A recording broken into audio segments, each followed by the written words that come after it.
เนาะขายดีบาทเนาะย่างเข้ามาโดยบาดแต่บ่มีหยังเลยโผล่ไปบ่ตามเต็มยังบ่ทันได้สังเกตเลยนะวันนี้เขาเวลาแล้วก็พวกที่กันแบบกันทำได้แบบย่างเข้าไปต้องเข้านะ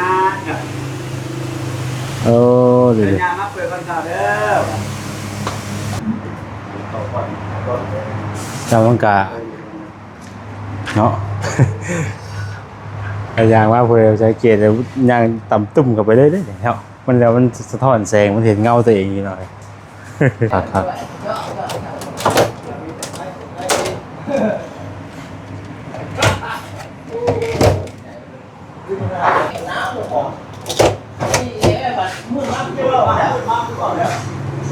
งามที่เราเลยเนาะนี่เนี่ยนี่เป็นยังไงเนาะทั้งพื้นเนาะนี่คืออยู่ทั้งในเลยพี่น้องทั้งในห้องเคาน์เตอร์กระดุมกระโหลกกระปูก็ได้แต่ว่ายังบ้านด้วยความสะอาดเนาะนี่พี่น้องเลยบรรยากาศอยู่ข้างนอกมันก็จะออกมาเป็นประมาณนี้เลยพี่น้องย่านรถบัสแซนก็ได้ออกมาทางอะไรก็ได้เนาะมื้อนี้ก็แสงแดดเปิดโปร่งเนี่ยพี่น้องเนาะมันก็ได้ภาพแจ้งแน่เนาะมื้อนี้ เดี๋ยวออกมามุมนอกก็จะเป็นประมาณนี้มันกันฝนได้บัดนี่หาแนวกันฝนบ่ให้ฝนสาดเข้าบัดนี่เนาะกำลังใส่บานพี่น้องเนาะบานเดือน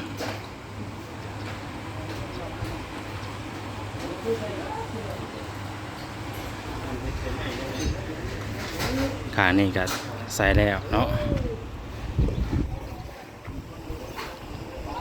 ยังแต่เอากระจกใส่บานนี่เลย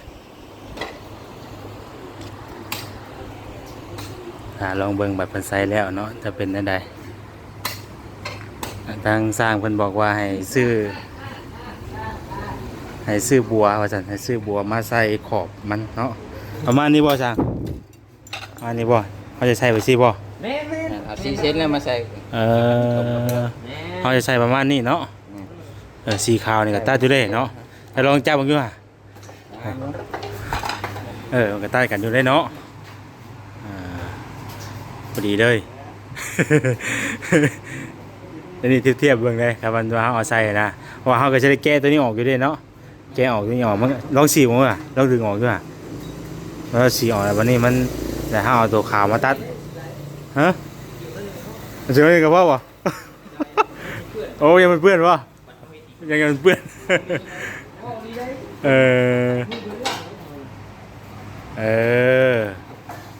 เขาอยู่เนาะมันตัดกันอยู่นี่โอเคประมาณจักเส้นตรง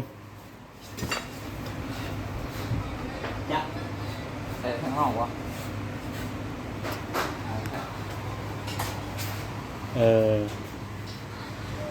มันมีนอกมีในอีกเนาะ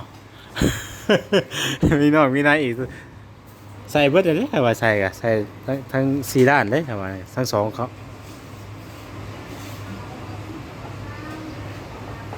ใส่ขอบ2 เมตรเส้นหนึ่งบ่ใส่ขอบป่าแม่เนาะเม็ดเช้ากับเม็ด10 2 เมตรกับเส้นหนึ่งกันเส้นหนึ่งได้อันนี้ได้เป็นตัว L อ่ะไม่2 เซนนี่2 เซนนี่2 เซน48เนาะ8เนาะ8 เซนฮะใช่เยอะเนาะได้ใส่มันเข้ากันแล้วพอđấyอันนี้มันเม็ดเช้าđấyฮะอันนั้นมัน2 เมตรได้บ่2 เมตรพอดีนี่ตัวก็ขึ้น3 เมตรเพราะว่าเช้าพออยู่กัน2ถ้า2 เมตรพอกัน3 เมตรพอเนาะ8เนาะจำก็ได้จัดมันโดนใช่ถ้าว่า2 เมตรขึ้นบัวเนี่ยกะโหลก5 เมตรตัวน่ะเดี๋ยวไปเบิ่งก่อนเดี๋ยวก่อนสิไล่เบิ่งครับว่านี่ก็เม็ดเช้านะ ได้สร้างพอไปแล้ว สั่งกำลังติดตั้งเนาะ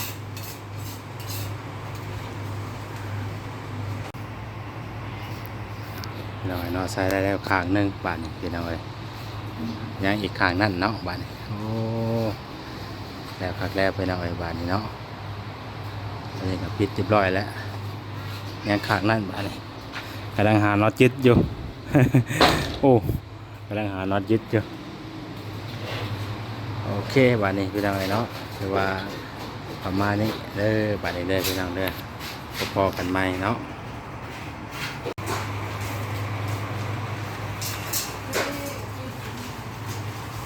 อันนี้เอา มีกาแฟ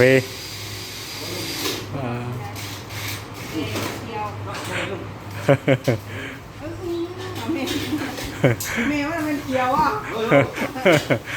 ลูกมันเป็นอันนั้นนี่ เอา สายนี่ได้ได้อยู่บ่กับเกมของเนาะเอา กินได้วันหน้าชางว่ะ เอาตีได้ตู้มีเด็กกับเขียว เอาแดง ลองเบิ่งเนาะว่านี่นุ่มเลยเด้ ขอบใจ เดี๋ยวเอาไม่เลือกหมดเอาเข้าลงไม่ใช่เลือกหมดเลยถ้าขาดมันเลือกอ่อนแรกกับเขียวแล้วเลือกว่าเอากาแฟมันก็ เอาเครื่องชูกำลังให้กินชั่วมือให้มันอยากให้เพิ่นเฮ็ดเวียกไว้จักกันเนาะ จะว่าเล่งทั้งออกไปจักกันเลยจะว่าเล่งเพิ่นทั้งออกไปจักกัน คือหาแต่ วันนี้ก็ให้เขาเรื่องเนาะมารอบแรกมันวิตามินหมด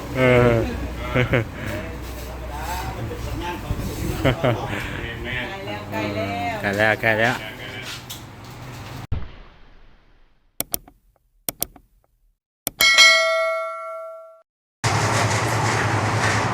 พี่น้อยพบพ่อกัน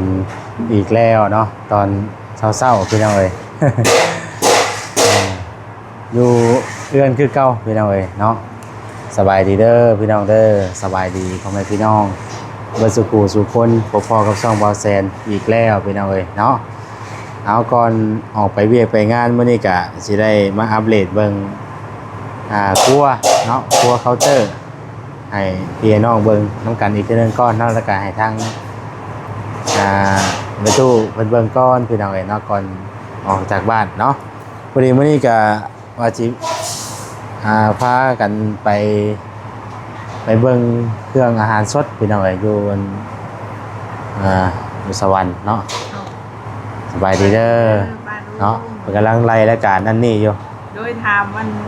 ป้ามีหน้าคร่าวๆบางคนว่าเพิ่นหม่องเพิ่นไปเอากับหม่องเฮาสิไปถามมันสิรุดลื่นกันซ้ำใดหั่นนะ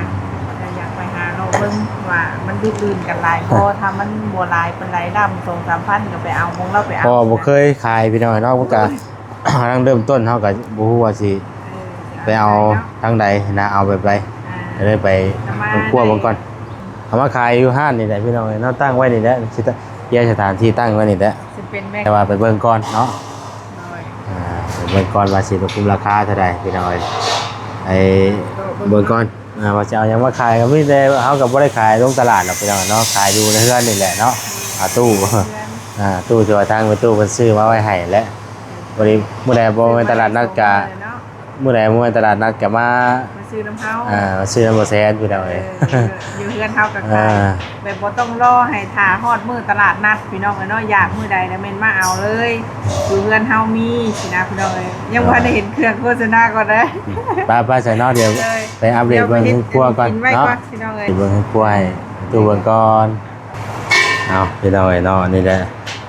ตอนนี้ก็ทางสร้างเพิ่นก็กำลังพากันผสมปูนกำลังก่อเนาะโตอันว่าเป็นครัวนี่ก็เสียงดังแน่พี่น้องเอ้ยเนาะพอดีแล้วลงไปมื้อนี้ก็สิหาเบิ่งแนวกันศาสตร์กันฝนนำอยู่พี่น้องเอ้ยเนาะเพราะว่าทางมีตู้เพิ่นว่าให้หาแนวกันฝนเนาะเพราะว่าเมื่อเทื่อฝนตกฝนดินก็เพราะว่าได้ เอามาบังมาขังไว้นี่นะพี่น้องเอ้ยเนาะ ก็ประมาณนี้พี่น้องเอ้ยก็ว่ายังบ่ทันได้แล้วเด้อพี่น้องเอ้ยเนาะตัวนี้ก็ตัวท่อนี่ก็ยังบ่ทันได้เทเนาะบ่ได้เฮ็ดตัวนี้แล้วเพิ่นครัวแล้วเพิ่นแหละพี่น้องเอ้ยเพิ่นครัวแล้วเฮ็ดอันหมองเก็บข้าวแล้วเพิ่นแหละเนาะจังสิได้เทพี่น้องเอ้ย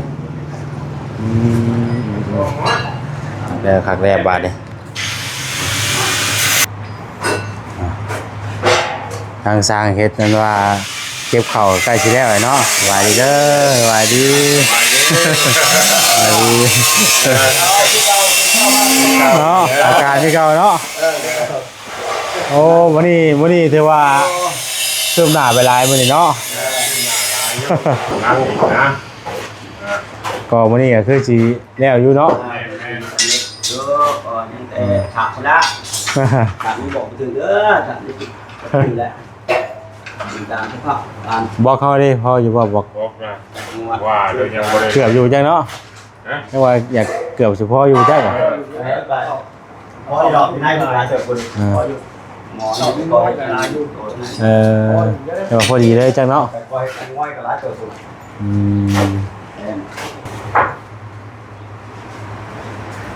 บัดกอขึ้นไปแล้วเลย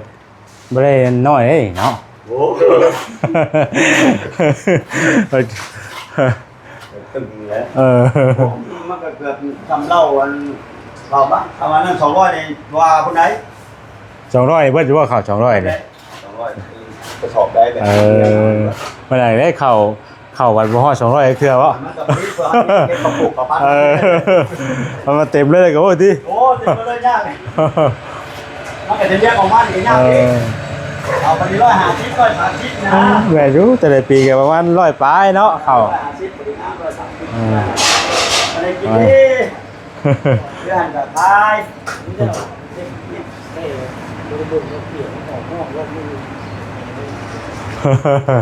เฮ้ยน่ะตัวนี้ได้จ้ะตัวนี้บ่ว่าเฮาก็บ่เฮาบ่เฮาก็นั่นใช้เนาะมันก็เพียงคือเอานี่แหละมันสูงเนาะเพราะมันสูงเลยมันสูงมันเลยกำลังแบบว่ามึงสามารถเจอก็ใส่หน่อยนะยืดเอ็นเลยอ่ะมาพูดบ่ให้แล้วห่านนี่ไม่ได้ง่ายสุดอ่ะไปดีน้ำหนักน้อยนี่ช่างบุญน้ำหนักน้อยบัดนะฮะไปทำคนกับตาห่านยังคนเท่านี้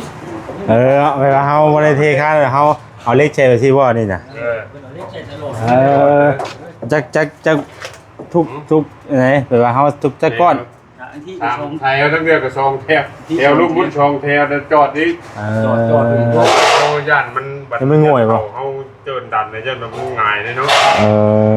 อย่างว่าทั้งเดือนกับ3แถวแล้วก็จอดนี่เพราะว่ามันแหย่ได้บ่ได้เนาะแม่ลุ่นลงมาแล้วโอ้ติโอ้หมดเลยอุ้ยคานจังเนาะไอ้เด็กยาวเลยขึ้นกับหลายปีเติมแล้วทำมาขึ้น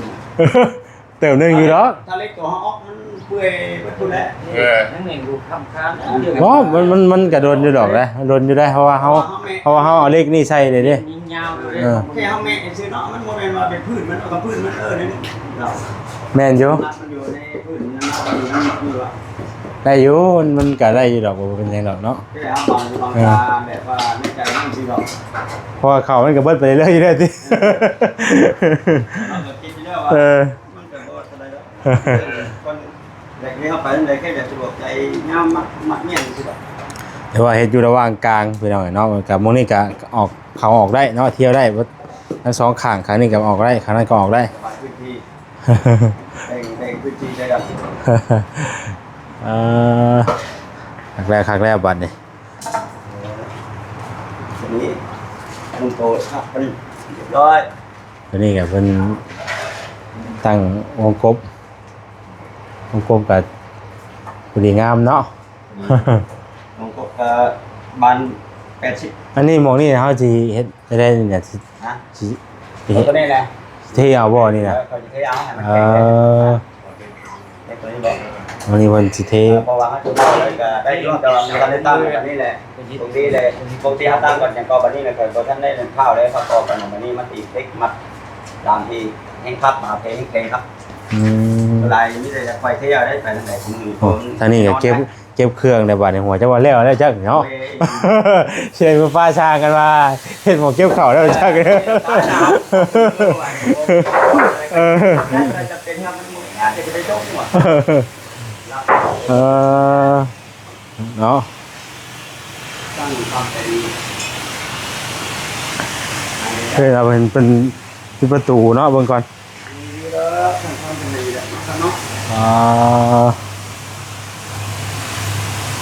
ขายดีบาทเนาะย่างเข้ามาเป็นบาดแต่บ่มีหยังเลยโผล่ไปบ่ตามเต็มยังบ่ทันได้สังเกตเลยนะวันนี้ทำเวลาแล้วก็ที่กันแบบกันทำได้แบบย่างต่อไปต้องเข้านะโอ้ดี เป็นย่างมาเปิดวันเสาร์เด้อโอ้ถึงไทยวะเขาล็อกบ่ได้เปิดวันเสาร์นี่มันยังหลอกยังบ่ทันได้บ่cho em một vật nào đây ยังบ่ล็อกบ่ได้บ่นี่ต้องได้ปาดได้บ่ปาด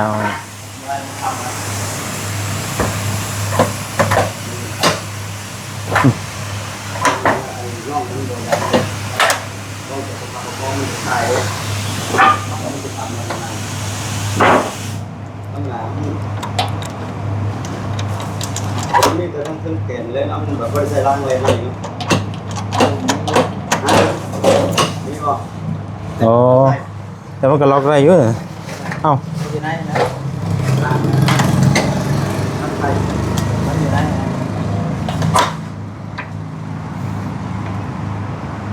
ล็อกไปอยู่แต่มันยังล็อกเนี่ยมันยังบ่เข้าล็อกมันบ่ได้เนาะเวลาเฮากดเวลามันหัวมันสิมาชนนี่ก่อนมันเงียนก่อนเนาะแม่เอาปกติมันสิควนชุดเลยเนี่ย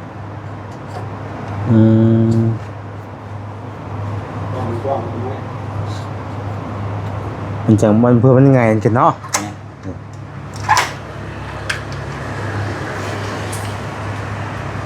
ไอ้ผักแรกบัดโอ้คืออะไรมันที่ตั้งเลยเนาะ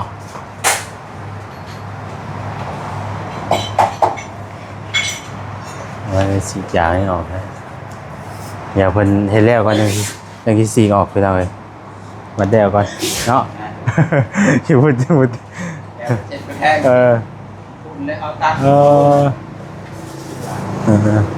ไปเลยเรียบร้อยแล้วเนาะ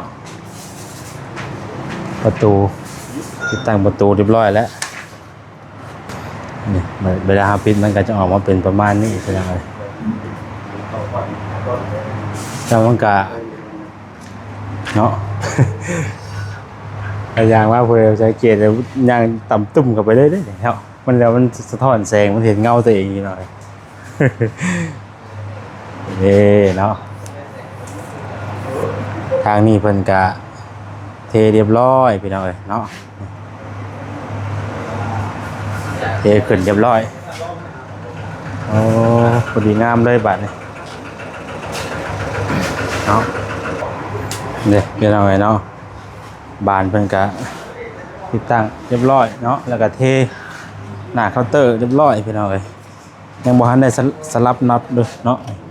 หันตัวนี้ออกมาแล้วก็เอางวงมาใส่ข้างนอกโอ้คัก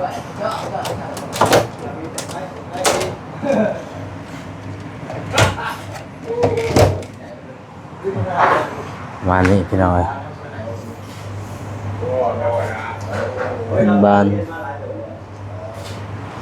บานซิ่งเคินบานซิ่งบานเคาน์เตอร์หน้าเคาน์เตอร์ตัวนี้เนาะโอ้คักเพราะว่าทั้งเพื่อนมันนี่ก็เป็นกะโลแล้วพี่น้องทั้งเพื่อนนี่ก็เป็นกะโลเลยเนาะเป็นหน้ากะโลเลยพี่น้องทั้งเพื่อนทั้งนอกทั้งในเนาะหรือว่าเป็นกะโลโหเรียบร้อย พอดีเลยเนาะหมองนี่ก็จะเป็นหมองอันน่ะ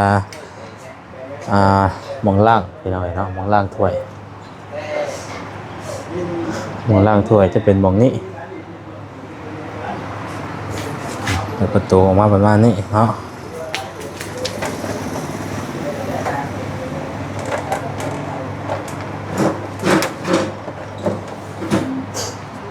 ได้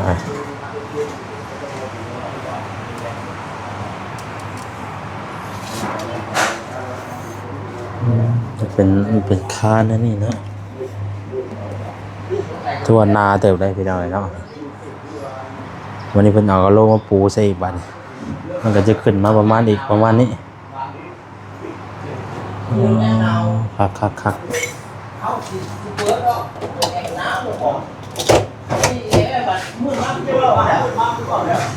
ับงามพี่น้องเนาะ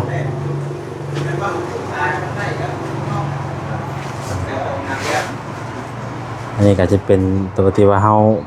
ปิดเรียบร้อยเนาะFC ว่าผลสิบ่สะอาดก็บ่ว่าแซ่นว่าซั่นเดี๋ยวสิหาวิธีอยู่พี่น้องเนาะบ่ให้ผลสะอาดเข้านะเอาผ้ากันฝนกันยังมาใส่อยู่เนาะพี่แจไปสิได้นี่พี่น้องเอ้ยมันเป็นช่องเลยเนาะมันเป็นช่องไว้สิเดี๋ยวยังหาวิธีกันพี่น้องเอ้ยเนาะเอาคักลายเพราะว่าบานประตูนี่เฮาแนมออกไปข้างนอกนี่แจ้งคักเลยพี่น้องเนาะแต่ว่าเฮาอยู่นอกนะแนมเข้ามาเฮาบ่เห็นเลยนะนี่เฮาแนมออกไปข้างนอกนี่เห็นแจ้งเลยเนาะ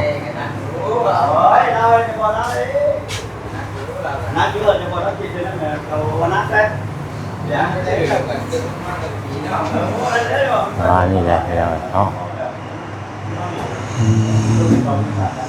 ต่างเรียบร้อยเราจะเป็นรถตัวล็อกเนาะล็อกเรียบร้อยเป็นยังที่ยังเดี๋ยวยังอยากล็อกก็ไล่เป็นใดแล้วมันจะเป็นตัวล็อกมาเลยข้างในเนาะและเคาน์เตอร์กับประมาณนี้เป็นอะไรทางในกับนี่เลยเนาะทางพื้นเนาะนี่คืออยู่ทางในเลยพี่น้องทางในห้องเคาน์เตอร์กระดุมกระโหลกกระปูก็ได้แต่ว่ายังบ้านในความสะอาดเนาะยังบ้านทำความสะอาดเพราะว่าผู้ใดผู้แล้วผู้ใดพี่น้องเพราะว่ามันกำลังเทแล้วว่านี่เนาะแล้วคักแล้ววันนี้ไปหน่อยเนาะเท่า เสร็จกลุ่มกะโลไปหน่อยกันยังหกแน่เนาะยังเหลือแต่บานตัวนี้บานนี้เป็นยังบานในใส่นะครับบานประตูพวงเยี่ยมก็จะเป็นลักษณะเดียวกันเนี่ยเป็นบานแก้วเนาะบานแก้วเลื่อนไปเลื่อนมา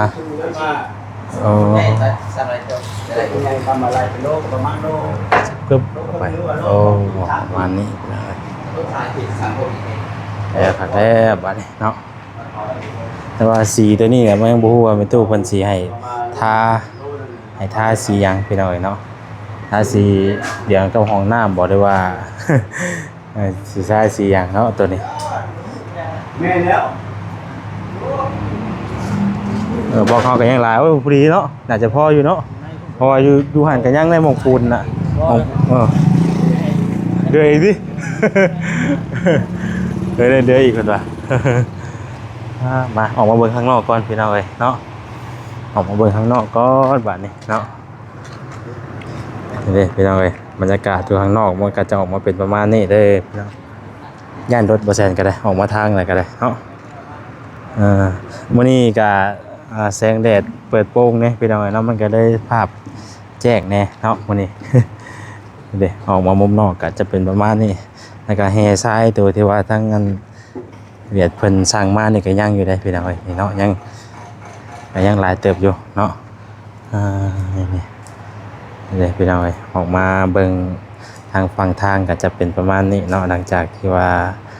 เพิ่นเฮ็ดแล้วเนาะประมาณนี้เด้อพี่น้องเอ้ยเนาะ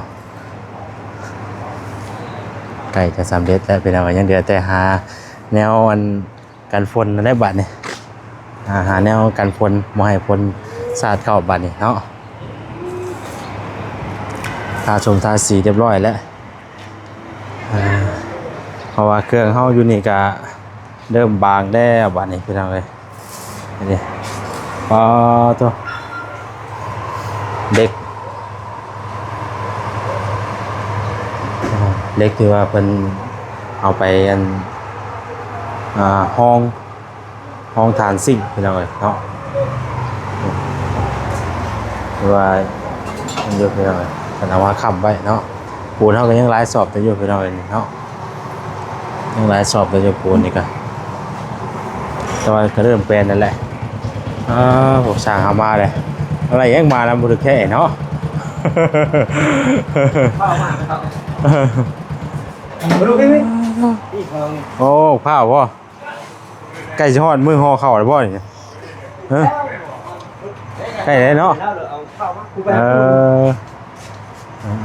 อันนี้แล้วพี่น้องเอ้ยเนาะ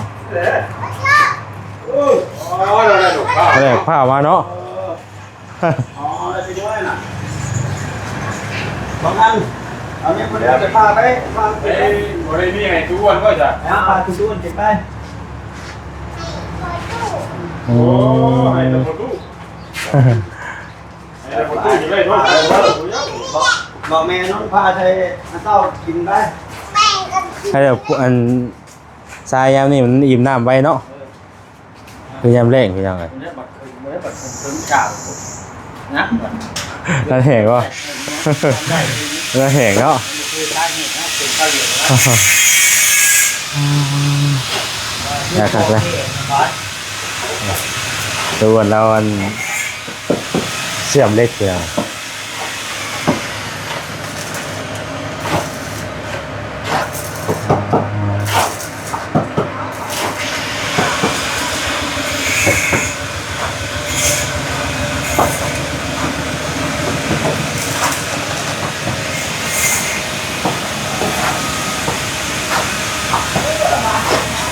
เสาร์วันนี้กับวันแรกเขาจะเอาสีเนาะวันไหนเนาะเอาสีมาท่าเอาอะไรหมายมันเข่าสีเงินได้